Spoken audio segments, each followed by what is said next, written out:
Hello, कैसे हैं आप लोग? पढ़ाई अच्छी चल रही है? हमारी जो सीरीज है उसमें कार्बन एंड इट्स कंपाउंड के अंदर इस क्लास के अंदर हम लोग डिस्कस करने वाले हैं IUPAC nomenclature of organic compound. The complete system we are going to understand in this particular class for class 10th. So what does mean by nomenclature? Nomenclature Hindi में बोलते हैं नामकरण, जैसे किसी बच्चे का नाम रखना होता है बिल्कुल वैसे ही। Since we know that there are plenty of millions of organic compounds, so it's very difficult to memorize all the name of that compound. जब ये नॉमेनक्लेचर सिस्टम ऑर्गेनिक कंपाउंड्स के लिए बेटा शुरू किया गया था, उस समय पर जो ट्राइवियल नेम थे, ट्राइवियल नेम या आप लोकल नेम इनको बोल सकते हैं, इनकी स्टार्टिंग की गई थी। Local name was put upon the basis of from that particular compound or that particular source from which we are getting that particular organic compound. जैसे हम लोग ने विनेगर से एसिटिक एसिड लिया, विनेगर से एसिटिक एसिड लिया तो vinegar को एसिटम बोलते थे, तो इस वजह से इसको एसिटिक एसिड बोलना शुरू कर दिया। रेड आंट को हम लोग बोलते थे फॉर्मिकस, इसीलिए रेड आंट से मिलने वाले एसिड को हम लोगों ने फॉर्मिक एसिड बोला। Similarly methyl alcohol was obtained by the destructive distillation of would. यानी बेसिकली प्रॉब्लम ये हुई कि जैसे जैसे हम लोगों ने डिफरेंट ऑर्गेनिक कंपाउंड डिस्कवर किए, उनके ट्राइवियल नेम लिखने शुरू कर दिए। अब acetic acid, for example acetic acid CH3COOH acetic acid है, इसके ट्राइवियल नेम बढ़ते चले गए। इंडिया में इसको विनेगर बोलते रहे, किसी अदर कंट्री में एसिटिक एसिड बोल रहे थे, कहीं पर इथायोनिक एसिड बोल रहे थे, कहीं पर इसको सिरका बोला जा रहा था हिंदी में, या शायद कुछ और भी बहुत सारे नाम दिए जा रहे होंगे। इसी वजह से बहुत सारी प्रॉब्लम होती चली गई। अब लाखों कंपाउंड्स हैं, उनके नाम हम समझना चाह रहे हैं, स्ट्रक्चर के साथ समझना चाह रहे हैं, कैरेक्टरिस्टिक समझना चाह रहे हैं, तो बहुत मुश्किलें आनी शुरू हो गई। इसके बाद IUPAC बेटा एक काउंसिल है जो बेसिकली इस पूरी की पूरी केमिस्ट्री में कहीं कुछ सही गलत, कहीं कुछ भी जस्टिस करना है, तो इस IUPAC का काम है। IUPAC की फुल फॉर्म है international union of pure and applied chemistry. पूरी दुनिया के केमिस्ट्री के बेहतरीन साइंटिस्ट एक साथ बैठते हैं, they decide what to do what not to do. कहीं कोई रूल्स की जरूरत आ रही है, कहीं कुछ प्रॉब्लम आ रही है, तो उसको सॉल्व करना आज भी इस IUPAC का ही काम है। तो IUPAC ने एक सिस्टम दिया कि ऑर्गेनिक कंपाउंड्स को नाम कैसे दिया जाए। ऑर्गेनिक कंपाउंड्स को नाम देने के लिए उन्होंने रूल रेगुलेशंस बताए, तो वही हम लोग अब समझना स्टार्ट करने वाले हैं। चलिए स्टार्ट करते हैं। IUPAC nomenclature.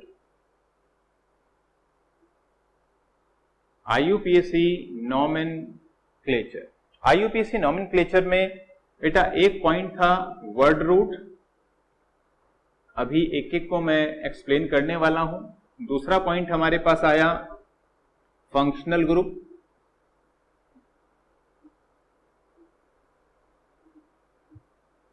नेक्स्ट पॉइंट हमारे पास आया suffix and prefix, next point हमारे पास आया अरेंजमेंट। इन पॉइंट से आप लोगों को बिल्कुल क्लियरली समझ में आएगा कि कैसे आप इंटरनेशनल IUPAC को यूज करके सर्टेन रूल्स के अकॉर्डिंग किस तरीके से नाम दिए जाते हैं। तो देखिए, सबसे पहले वर्ड रूट। वर्ड रूट का मतलब होता है number of carbon, number of carbon. In a series कितने कार्बन हैं आपके पास, जैसे 1 carbon, 2 carbon, 3 carbon, 4 carbon, 4 carbon, 5 carbon, 6 carbon, 7 carbon, 8 carbon, 9 carbon, 10 carbon. तो 1 कार्बन के लिए वर्ड यूज किया गया बेटा METH, meth, ETH, eth, PROP, prop, BUT, bute पढ़ते हैं बट लिखते हैं bute, PENT, pent, HEX, hex, HEPT, hept, OCT, oct, NON, non, DEC, dec. यानी इन शब्दों का इस्तेमाल किया जाएगा स्टार्टिंग में depending upon the number of carbon in a series. एक सीरीज में कितने कार्बन है, तो 1 से लेकर 10 तक के कार्बन को हम लोगों ने यहां पर मेंशन किया। अब दूसरा पॉइंट हम लोग बात करते हैं, दूसरा पॉइंट है हम लोग के पास functional group. Functional group, functional group बेटा बहुत सारे होते हैं। तो फंक्शनल ग्रुप में अगर हम लोग बात करना शुरू करते हैं, alkane, alkene, alkyne, alcohol, aldehyde, carboxylic acid,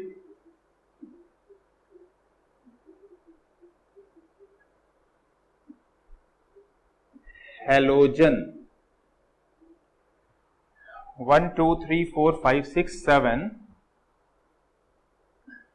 ketone.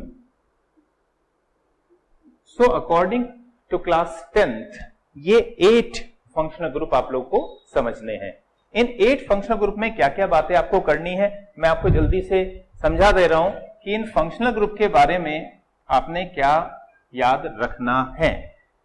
देखिए एल्केन क्या है बेटा, alkane when there are all single covalent bond between carbon, alkene when at least a double bond is present between the carbon, at least a double bond is present between the carbon, alkyne at least a triple bond is present, a triple bond, कम से कम एक triple bond होना ही चाहिए carbon carbon के बीच में।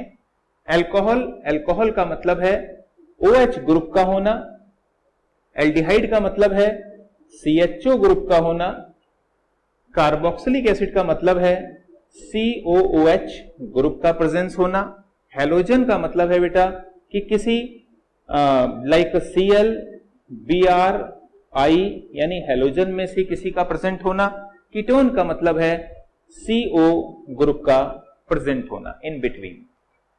अब अगर मैं इनके सफिक्स के बारे में बात करते हैं, suffix oblique prefix, suffix oblique prefix, तो आप ये याद रखिए कि एल्केन के लिए अगर मैं शुरुआत में बेटा डैश लगा रहा हूं इसका मतलब सफिक्स, बाद में डैश लगाया तो इसका मतलब प्रीफिक्स, यानी इसके लिए सफिक्स यूज करेंगे ANE।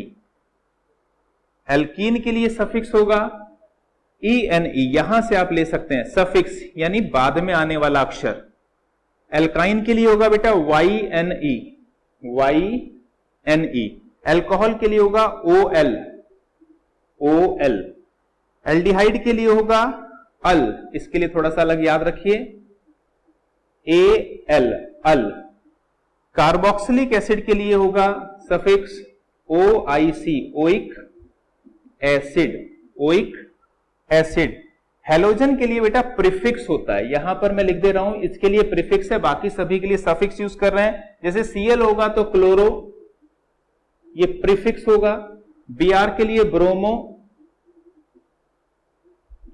I के लिए आयोडो, कीटोन के लिए बेटा सफिक्स होगा, अगेन सफिक्स यूज करेंगे ONE, ऑन इसको बोलते हैं, वन नहीं पढ़ते। So these are the suffix as well as prefixes of all these compound. इसके अंदर इंपॉर्टेंट पॉइंट बेटा ये है कि ये फर्स्ट 3 जो मैंने आपको मेंशन किए हैं, ये पहले 3 ये हैं बेटा प्राइमरी, पी डिग्री भी बोलते हैं प्राइमरी फंक्शनल ग्रुप। आप अच्छे से मेंशन करिए, ये एल्केन, एल्कीन, एल्काइन, इनको क्या बोलते हैं हम लोग? Primary functional group. और ये सबको, बाकी वालों को हम बोलते हैं सेकेंडरी फंक्शनल ग्रुप। बाकियों को क्या बोलते हैं बेटा हम लोग? Secondary functional group. तो primary functional group, secondary functional group. अगर कहीं पर सिर्फ प्राइमरी फंक्शनल ग्रुप ही है, सेकेंडरी नहीं है, तो सिर्फ सफिक्स सिर्फ एन, इन और आइन में से यूज किया जाएगा। क्लियर? लेकिन अगर कहीं किसी कंपाउंड में प्राइमरी फंक्शनल ग्रुप भी है प्लस सेकेंडरी फंक्शनल ग्रुप भी है, तो वहां पर primary plus secondary functional group के सफिक्सेस यूज किए जाएंगे। एक पॉइंट क्लियर हो गया? ठीक है ना? अगर प्राइमरी फंक्शनल ग्रुप है तो सिर्फ सफिक्स यूज करा जाएगा प्राइमरी फंक्शनल ग्रुप का। अगर प्राइमरी प्लस सेकेंडरी दोनों फंक्शनल ग्रुप बेटा एक साथ प्रेजेंट हैं किसी मॉलिक्यूल में, तो suffix of primary plus secondary functional group use किया जाएगा। एक पॉइंट क्लियर हो गया। दूसरा बहुत इंपॉर्टेंट पॉइंट यह है कि अगर बेटा सेकेंडरी फंक्शनल ग्रुप, अब आप समझ गए ना सेकेंडरी फंक्शनल ग्रुप, ये सब सेकेंडरी फंक्शनल ग्रुप है। सेकेंडरी फंक्शनल ग्रुप का फर्स्ट लेटर, जैसे यहां पर है ओ, ए, ओ, ये तो प्रीफिक्सेस को काउंट नहीं करेंगे ओ। अगर सेकेंडरी फंक्शनल ग्रुप का फर्स्ट लेटर क्या है? एक वोवेल है। वोवेल आप लोग समझते हैं, वोवेल की जगह मैं लिख देता हूं ए, ई, आई, ओ, यू में से कोई एक है, वोवेल है, स्ट्रॉन्ग लेटर भी इसको बोलते हैं। तो इससे पहले, अभी मैं सब यूज करके दिखाने वाला हूं, अगर यहां से जैसे सपोज करते हैं ऑल है, तो ऑल से पहले कभी भी ई हम नहीं लिखने वाले हैं, ओ से पहले, क्योंकि ओ, ए, ये सब क्या है? वोवेल है। अभी आपको ये थोड़ा सा शायद कुछ कंफ्यूजन सा लगा होगा, मैं भी एग्जाम्पल लेता हूं, आपको बिल्कुल क्लियर होने वाला है ये सारा का सारा कंसेप्ट। तो इसको आप नोट डाउन करेंगे, आगे हम स्टार्ट करते हैं। तो स्टार्ट करते हैं एग्जाम्पल्स को। देखिए, फॉर एग्जाम्पल मेरे पास है CH4। अब CH4 एक एल्केन है। अब एल्केन कैसे है? तो बेटी देखिए, एल्केन के लिए आप फॉर्मूला यूज करिए CnH2n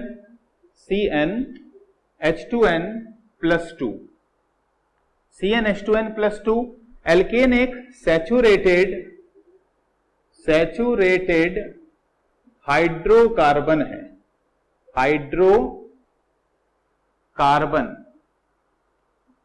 एल्केन क्या है? Saturated hydrocarbon. सैचुरेटेड हाइड्रोकार्बन का मतलब है एल्केन के पास मिलने वाले सभी के सभी कार्बन सिंगल बॉन्ड ही रखते हैं, डबल या ट्रिपल बॉन्ड नहीं रखते हैं। ये मतलब होता है सैचुरेटेड, यानी सभी के सभी कार्बन पूरी तरीके से रिड्यूस हो चुके हैं, सैचुरेटेड। तो देखिए, अगर मैं इस फॉर्मूले में बेटा n इज इक्वल्स टू 1 रखता हूं, तो n इज इक्वल्स टू 1 के अकॉर्डिंग C 1 2 2 + 2 H4, तो CH4 आपका सबसे पहला एल्केन माना जाएगा। अगर मैं n की वैल्यू रखता हूं 2, तो देखिए C2H6, n की वैल्यू रख रहा हूं 3, C3H8, n के लिए लिख रहा हूं बेटा 4, C4H10। तो like this way you can create homologous series. ये क्या लिखा मैंने? Homologous series of alkene. अभी टर्म आई होमोलोगस सीरीज, ये क्या होती है? बड़ा सिंपल है बेटा। होमोलोगस सीरीज क्या होती है कि एक ही कैटेगरी के कंपाउंड है, यानी ये सभी के सभी एल्केन है, लेकिन ये सबसे छोटा है, अगला एल्केन दिस, अगले वाला ये, उससे अगले वाला ये। तो आपको अगली होमोलोगस सीरीज पर, यानी सेम टाइप के कंपाउंड्स हैं, सभी सेम हैं, लेकिन आपको उसके फर्दर सीनियर कंपाउंड के पास जाना है। तो कैसे जाएंगे? जैसे CH4 है बेटा, इसमें अगर मैं CH2 ग्रुप ऐड कर दूंगा तो you will get the next parental group, तो नेक्स्ट होगा आपका C2H6। सिमिलरली अगर मैं C2H6 में अगेन CH2 ऐड कर दूंगा तो you will get C3H8। It means आपको अगले वाला सीरीज मिल गया। अब इसके अंदर अगर मैं CH2 ऐड कर दे रहा हूं then you will get C4H10। तो इट मींस हर एक पेरेंटल कंपाउंड के अंदर किस चीज का डिफरेंस होता है? CH2 का। इसमें अगर CH2 ऐड करूंगा ये मिलेगा, इसमें करूंगा ये मिलेगा, इसमें करूंगा तो ये मिलेगा। इसी चीज को हम क्या बोलते हैं? होमोलोगस सीरीज बोलते हैं। ये सारे कंपाउंड हैं तो एक ही क्लास के, इनकी ज्यादातर फिजिकल और केमिकल प्रॉपर्टी ऑलमोस्ट सेम ही रहने वाली है, लेकिन इनमें डिफरेंस किस चीज का आने वाला है? CH2 का डिफरेंस इसमें मेंटेन रहता है। इसी चीज को हम लोग होमोलोगस सीरीज बोलते हैं। ये होमोलोगस सीरीज हर जगह वैलिड है, यानी alkane, alkene, alkyne, halogen, aldehyde, ketone, carboxylic acid सभी जगह ये वैलिड रहती है। क्या? Homologous series. तो होमोलोगस सीरीज आपको अच्छे से समझ में आ गई। फॉर एग्जाम्पल मैं आपसे पूछता हूं कि CH4 का नेक्स्ट होमोलोग कौन है, तो your answer should be C2H6। If I am asking what is the second homologue of CH4, second मतलब ये फर्स्ट था तो ये सेकेंड हुआ, तो इसका आंसर हो जाएगा C3H8। तो like this way you can give your answer related with the homologous series. तो आपको होमोलोगस सीरीज का कंसेप्ट तो अच्छे से समझ में आ गया। ये छोटा सा पॉइंट था, मैंने सोचा कि बीच में आपसे डिस्कस कर लेता हूं कि होमोलोगस सीरीज होती क्या है।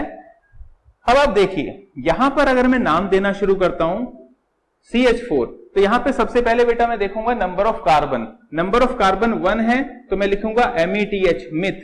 और सारे के सारे सिंगल बॉन्ड है यहां, क्योंकि ये सैचुरेटेड है। कैसा है? सैचुरेटेड है, हाइड्रोकार्बन है, compound of carbon and hydrogen है, कहीं कोई डबल या ट्रिपल बॉन्ड नहीं होगा, इसलिए इसका सफिक्स क्या होगा? एन। अभी अभी हमने सफिक्स पढ़े हैं। 2 कार्बन यानी ETH, सफिक्स है ANE। 3 carbon PROP, prop, suffix है ANE। So these are the name. अगर देखिए मैं C4H10 की बात करता हूं और इसको लैबोरेटरी फॉर्म में लिखता हूं, जिसको हम स्ट्रक्चरल रिप्रेजेंटेशन बोलते हैं, जैसे CH3, CH2, CH2, CH3। Carbon कितने बेटा? 4, हाइड्रोजन कितने हैं? 10। ठीक, लेकिन मैं इस स्ट्रक्चर को देखो ऐसे भी लिख सकता हूं बेटा, CH3, CH, CH3, CH3। Here also you can say number of carbon is 4 and number of hydrogen is 10. It means ये दोनों क्या हो गए? एक दूसरे के आइसोमर हो गए। आइसोमर हम लोगों ने पढ़े हैं, ये दोनों क्या हो गए? आइसोमर हो गए। तो यहां पर ये अलग टाइप का कंपाउंड माना जाएगा, ये अलग टाइप का रहेंगे, दोनों एल्केन ही हैं। तो सारे सिंगल बॉन्ड ही हर किसी के पास है तो एल्केन, लेकिन दोनों एक दूसरे के लिए चेन आइसोमर हैं। इन दोनों का यूपीएससी नेम अलग अलग होगा क्योंकि कंपाउंड अलग अलग हैं। अगर मैं इसका नाम दे रहा हूं तो यहां देख रहे हैं हम 4 कार्बन इन अ सीरीज हैं, कहीं कोई ब्रांच नहीं है। तो 4 कार्बन इन अ सीरीज का अगर केस है बेटा, तो सबसे पहले नंबर ऑफ कार्बन को मैं काउंट करूंगा 4 के लिए लिखूंगा मैं BUT, ब्यूट। और सारे सिंगल बॉन्ड हैं, इसका मतलब प्राइमरी फंक्शनल ग्रुप का सफिक्स एन आएगा यहां पर, तो यहां पर हम लोग लिखने वाले हैं एन, तो ये नाम हो जाएगा इसका। लेकिन यहां पर एक बड़ी सी इंपॉर्टेंट बात है, क्या 4 कार्बन वाले कंपाउंड कोई ब्रांच बना सकते हैं? क्योंकि 3 वाले तक तो ब्रांच बनने की पॉसिबिलिटी थी नहीं। हाँ, 3 कार्बन अगर एक लाइन में लगे तो बीच वाले पर एक ब्रांच भी बन सकती है। इसका मतलब ब्रांच बनने की पॉसिबिलिटी 4 कार्बन से शुरू हो जाती है in case of alkane. Alkane के केस में इसका मतलब ये बिना ब्रांच वाला और ये ब्रांच वाला। अगर बिना ब्रांच वाला है तो उसके साथ हम सबसे पहले शुरुआत में एन लिख देते हैं। एन का मतलब होता है नॉर्मल ब्यूटेन। एन ब्यूटेन का मतलब small n, not capital n. N butane का मतलब होता है normal butane. Normal butane means बिना ब्रांच वाला, बिना ब्रांच वाला। अब हम इसके बारे में बात करते हैं। यहां पर तो एक ब्रांच आ चुकी है, अब ब्रांच अगर कहीं पर आती है तो बेटा उसके लिए रूल्स हैं। जरा रूल इसको हम जल्दी से समझ ले रहे हैं। देखिए फॉर एग्जांपल हमारे पास CH3, CH, CH3, CH2, CH3। मैं एक और एग्जांपल एक्सप्लेन कर रहा हूं, उसके बाद इसका आंसर आपको बताने जा रहा हूं। अब इसमें क्या करेंगे, अगर कहीं पर बेटा ब्रांच मिलती है तो then what you have to do, what are the rules for this. सबसे पहले आप क्या करेंगे, इस पूरे सिस्टम में लॉन्गेस्ट कार्बन चेन को सेलेक्ट करेंगे, लाइक 1 2 3 4 1 2 3 1 2 3 4, यानी लॉन्गेस्ट कार्बन चेन कितने कार्बन की आ रही है, 4 कार्बन की। तो मैंने सबसे पहले ये 4 कार्बन की चेन को सेलेक्ट कर लिया। ये रूल्स हैं सारे के सारे। और जो भी चेन में सेलेक्ट करूंगा उसको मैं बोलूंगा मेन चेन। क्या बोलने वाला हूं, ये मेरे लिए इस समय मेन चेन होगी क्योंकि ये लॉन्गेस्ट कार्बन चेन है। अब लॉन्गेस्ट कार्बन चेन जो भी बाहर इससे बचता है इसको मैं क्या बोलने वाला हूं, ब्रांच। तो ये तो होगी लॉन्गेस्ट कार्बन चेन जिसको मैं बोलने जा रहा हूं मेन चेन, और बाकी बचे हुए हिस्से को क्या बोल रहा हूं, ब्रांच। अब मैं क्या करूंगा, I will give number of each carbon, I will give number of each carbon of the main chain, I will give number of each carbon of the main chain like 1 2 3 4, and I will start my numbering from that side, I will start my numbering from that side from where the branch lies nearer। जैसे अगर मैं numbering करता हूं बेटा 1 2 3 4, तो branch किस number पे आ रही है, 2 नंबर पे आ रही है, सेकंड वाले कार्बन पर। अगर मैं राइट से शुरू करता हूं 1 2 3 4, तो थर्ड वाले कार्बन पर ब्रांच आ रही है, तो मैं वहां से नंबरिंग शुरू करूंगा जहां से ब्रांच नजदीक पड़ने वाली है, from where the branch lies near है। तो मैं 1 2 3 4, दिस इज अनदर रूल। ये सारे रूल्स आपको बता रहा हूं विद एग्जाम्पल। चलिए एक्सप्लोर करते हैं बेटा कुछ example, like CH3 CH2 CH2 CH2 CH3। So see, all the carbon contain single bond and we do not have any secondary functional group। so सीधे सीधे बात करेंगे हम वर्ड रूट 1 2 3 4 5 यानी पेंट, सारे सिंगल बॉन्ड यानी सफिक्सेस एन। ब्रांच क्योंकि more than 4 यहां पर कार्बन है तो ब्रांच यहां पर हो सकती थी, अगर हम चाहते तो यहां पर ये मिथाइल ग्रुप या कोई भी ग्रुप ब्रांच में जा सकता था। इसका मतलब ये बिना ब्रांच वाला है, इसलिए स्मॉल n यहां पर लगा दे रहे हैं। सो this is the answer, n pentane. एक और एग्जांपल देखते हैं। एग्जांपल अब हम काफी सारे देख रहे हैं। CH, हर कार्बन की वैलेंसी बेटा 4 आप मेंटेन करेंगे। जैसे यहां पर मैं कार्बन लिख रहा हूं तो कार्बन की 1 2 3 तो बॉन्ड है, इसलिए एक हाइड्रोजन इसके पास दिखा है। सिमिलरली इस कार्बन के पास 1 2 3 कोवेलेंट बॉन्ड है तो एक हाइड्रोजन, इस कार्बन के पास एक बॉन्ड है, इसका मतलब 3 हाइड्रोजन, बिकॉज हर कार्बन की वैलेंसी 4 होनी ही चाहिए। तो यहां आप देख रहे हैं एल्कीन, डबल बॉन्ड यहां पर कार्बन कार्बन के बीच में दिखाई दे रहा है। It means I have to give the number 1 2 3 4 और 1 2 3 4। मैं राइट से शुरू कर रहा हूं तो भी सेकंड नंबर पर डबल बॉन्ड आ रहा है, लेफ्ट से शुरू कर रहा हूं तो भी सेकंड कार्बन पर ही डबल बॉन्ड आ रहा है, तो कुछ फर्क नहीं पड़ने वाला। इसके बाद सबसे पहले मैं पोजीशन बताऊंगा इस डबल बॉन्ड की यानी 2। इसके बाद मैं वर्ड रूट लिखूंगा बेटा ब्यूट यानी 4 कार्बन, 2 ब्यूट, और डबल बॉन्ड का सफिक्स क्या होता है, अभी अभी हमने देखा एल्कीन का suffix ENE। So this is the answer, 2 butene. Got it? Let's take another example. CH3 CH2 C triple bond CH। See here again यहां पर एक फंक्शनल ग्रुप लेके आ रहे हैं, primary functional group, that is carbon carbon triple bond यानी alkyne. Numbering left से शुरू करेंगे कि राइट से? ऑब्वियसली राइट से, क्योंकि राइट से शुरू करने से ये नजदीक पड़ने वाला है। तो 1 2 3 4 ये हमने नंबरिंग की। सबसे पहले आप फंक्शनल ग्रुप के बारे में बताएंगे, यानी फर्स्ट वाले कार्बन पर है, ब्रांच है तो भी आप उसके बारे में सबसे पहले बताते हैं। तो फर्स्ट पर ट्रिपल बॉन्ड है यानी 1। अभी वर्ड रूट बताएंगे 4 यानी ब्यूट, और सफिक्स होता है 4 के लिए, ट्रिपल बॉन्ड के लिए सफिक्स होता है आइन, YNE। So this is the answer. आगे चलते हैं बेटा, देखिए CH3 CH CH3 OH ये अल्कोहल के बारे में हम लोग बात कर रहे हैं। अब अल्कोहल में हम क्या करने वाले हैं, सबसे पहले फिर से वही, क्योंकि एक ब्रांच आपको दिखाई दे रही है तो लॉन्गेस्ट कार्बन चेन को सिलेक्ट करेंगे। तो देखिए लॉन्गेस्ट कार्बन चेन यहां पर हो गई, कार्बन की लंबी वाली चेन हो गई ये 1 2 3 या 1 2 3। हाइड्रोजन को एज अ ब्रांच हम नहीं मानते हैं। तो मैं नंबरिंग अगर कर रहा हूं तो 1 2 3 ये मैंने नंबरिंग इसकी कर दी। तो यहां पर ये फंक्शनल ग्रुप कौन सा होता है? अल्कोहल। आपको अच्छे से पहचान में आ रहा होगा। तो अल्कोहल किस कार्बन से लगा हुआ है बेटा? 2 से। तो सबसे पहले मैंने पोजीशन बता दी 2, इसके बाद वर्ड रूट लिया मैंने, 3 कार्बन है यानी प्रोप प्रोप, ठीक है। इन तीनों कार्बन के बीच में सारे सिंगल बॉन्ड हैं, मतलब एन, और इसका सफिक्स क्या होता है? ऑल।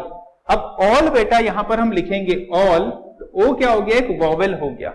अगर यहां पर सेकेंडरी फंक्शनल ग्रुप का फर्स्ट लेटर कोई वॉवेल आ जाए, स्ट्रॉन्ग वर्ड आ जाए, ए ई आई ओ यू में से आ जाए, तो इससे पहले ई आपको नहीं लिखना है, इसलिए ई मैं यहां से डिलीट कर दे रहा हूं। So this will be the answer, 2 propanol. Got it? Let's take one more, like CH3 CH2 OH। क्या नाम बताएंगे? यहां पर कोई ब्रांच नहीं है, सीधे सीधे नंबरिंग की बात कर सकते हैं 1 2, क्योंकि 2 कार्बन में OH या तो इसके पास रह सकता है या इधर रह सकता है, तो कुछ फर्क नहीं पड़ेगा कि आप इधर से या इधर से स्टार्ट करें। यहां पर 2 कार्बन है तो यहां पोजीशन के लिए कोई खास इंपॉर्टेंस होने वाली नहीं है। तो सबसे पहले हम क्या बताएंगे? Word root. आप 1 लिखना चाहें तो लिखिए, वरना उसकी जरूरत नहीं है। वर्ड रूट है 2 कार्बन के लिए बेटा इथ, दोनों कार्बन के बीच में सिंगल बॉन्ड यानी एन, इसका सफिक्स है ऑल, तो ओ आने की वजह से इस ई को हटा दिया जाएगा, ऑल। तो this is the answer, ethanol. इसको 1 इथेनॉल नहीं बोलेंगे, क्योंकि OH इस कार्बन के पास आएगा तो भी आप 1 बोलेंगे, इस कार्बन के पास आएगा तो भी आप 1 बोलेंगे, तो 1 को लिखने का जरूरत नहीं है। लेट्स सी, फॉर एग्जाम्पल हम लोग के पास CH3 CHO। अब आप CHO को आप पहचानते हैं, ये एल्डिहाइड ग्रुप है। नंबरिंग आप यहां से शुरू करेंगे क्योंकि मेन फंक्शनल ग्रुप यही है। ऑल्दो इधर या इधर 2 कार्बन से फर्क नहीं पड़ने वाला। तो सबसे पहले मैं क्या करूंगा? वर्ड रूट यानी ETH, इथ, सिंगल बॉन्ड दोनों कार्बन के बीच में एन, और एल्डिहाइड का सफिक्स होता है अल, AL, ए आने की वजह से इस ई को हटा दिया जाएगा, al. Ethanal is the name of CH3 CHO। Similarly आप देखिए, अगर मैं ले रहा हूं HCHO, HCHO एक ही कार्बन है तो हम लिखेंगे METH, meth, single bond AN, aldehyde group AL, methanal, methanal. इसको रब कर दे रहा हूं, कुछ और एग्जाम्पल देखते हैं। यस, देखिए, लाइक CH3 COOH। अब ये हो गया कार्बोक्सिलिक एसिड, 2 कार्बन है, इथ, दोनों के बीच में सिंगल बॉन्ड है, कार्बन कार्बन, एन, इसका सफिक्स है ओइक। ओ आने की वजह से बेटा मैंने ई यहां नहीं लिखा, तो OIC, ओइक एसिड। अगर हम लोग ले रहे हैं CH3 CH2 COOH, तो यहां पर 3 कार्बन है। अब COH इस कार्बन के पास है या इस कार्बन से कुछ फर्क नहीं पड़ेगा, क्योंकि इस कार्बन के पास है। आप नंबरिंग कैसे करेंगे? 1 2 3। तो प्रोप, सिंगल बॉन्ड है कार्बन के बीच में एन, 1 पर ओइक एसिड है, पहले कार्बन पर ओइक एसिड है, तो मैं यहां पर ओइक एसिड लिख सकता हूं, और यहां आप चाहें तो 1 लगा सकते हैं, 1 प्रोपेनोइक एसिड। देखिए यहां पर सपोज करते हैं CH2 इधर OH इधर OH, 2 बार अल्कोहल एक साथ आ गया। क्या करना चाहिए? नंबरिंग करेंगे 1 2, किधर से भी कर सकते हैं, लॉन्गेस्ट कार्बन तो 2 ही कार्बन का बना, 1 2 या 1 2 ऐसा कर सकते हो। अब सबसे पहले हम क्या करेंगे? वर्ड, ये पोजीशन बताएंगे, 1 और 2 पर फंक्शनल ग्रुप है, तो 1,2। अभी हम वर्ड रूट बताएंगे 2 यानी ETH, इथ, दोनों के बीच में सिंगल बॉन्ड ANE, पहले और दूसरे पर 2 बार, अगर इसका सफिक्स है ऑल, इसका सफिक्स है ऑल, तो 2 बार ऑल आ गया, तो डाई ऑल।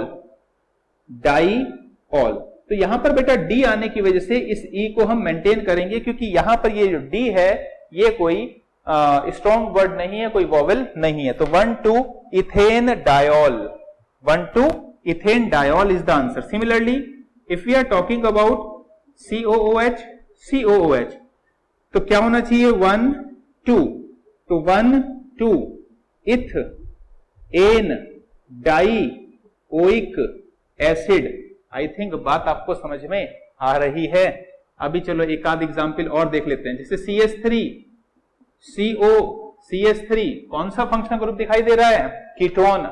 बीच में था ना CO, कीटोन वाला फंक्शनल ग्रुप। तो यहां पर सबसे पहले वर्ड रूट यानी प्रोप, सारे सिंगल बॉन्ड कार्बन के लिए एन, और कीटोन के लिए सफिक्स क्या होता है? ONE। O स्टार्ट हो रहा है इसलिए इस E को हटाकर ONE, क्योंकि 3 कार्बन कम से कम किसी भी कीटोन में होने चाहिए। तो यहां पर मैं 2 वर्ड यहां पर मैं 2 नहीं लिखूंगा बेटा, इस 2 की जरूरत नहीं है। आगे चलते हैं, देखिए जैसे CH3, CH2, CO, CH2, CH3, तो यहां नंबरिंग करना जरूरी है, 1 2 3 4 5। तो थर्ड वाले पर कीटोन है, तो सबसे पहले मैं 3 लिखूंगा। वर्ड रूट 5 यानी PENT, पेंट। सारे सिंगल बॉन्ड यानी ANE, एन। 3 पर ऑन है, O लगने की वजह से इस E को हटाया, ONE। So this is the answer. तो मुझे लगता है कि आपको IUPAC 10th लेवल में जो चाहिए वो बिल्कुल क्लियरली अच्छे से समझ में आ गया होगा। जितने भी पॉइंट्स हमने डिस्कस किए आप इसको रिवाइज करिए, इसको हम कंटिन्यू करेंगे आगे। सो this is all about your IUPAC nomenclature of organic compound for class 10th. So keep learning and do well.